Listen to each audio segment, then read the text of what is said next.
नमस्ते। Montessori with आराधनामा हजुरहरूलाई स्वागत छ र हजुरहरूबाट मैले धेरै माया पाएकी छु र अगाडि अझै माया पाउनेछु भन्ने आश राखेकी छु। ल त अब आजदेखि हामीले सेसन स्टार्ट गरौँ। र सेसन स्टार्ट गर्नुभन्दा अगाडि मोन्टेसरी बारे भएका मिथहरूको बारेमा चर्चा गरौँ। भ्रमहरू र सत्यता के हो?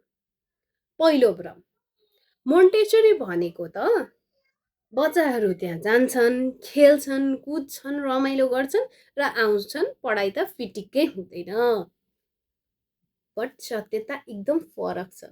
सत्यता के छ भने पछाडि बच्चाहरूको मनपर्ने बाटोलाई हामीले रोजेको छौँ।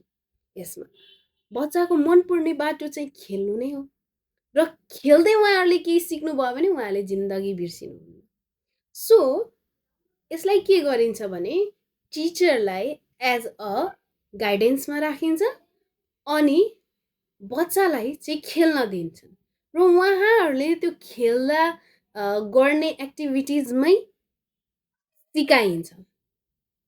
अनि त्यो सिकाइएको कुरा जस्तो 1 2 काउन्टिङ भयो, एबिसिडी स्टार्टिङ त हामीले यसै फेजले गर्दैछौँ होइन।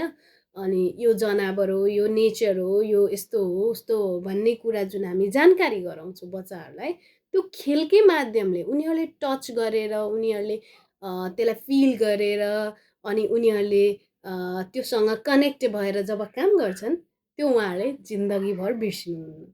सो खेललाई नै बाटो बनाइएको छ पढाउने मोन्टेसरीमा चाहिँ। सत्यता चाहिँ यही हो।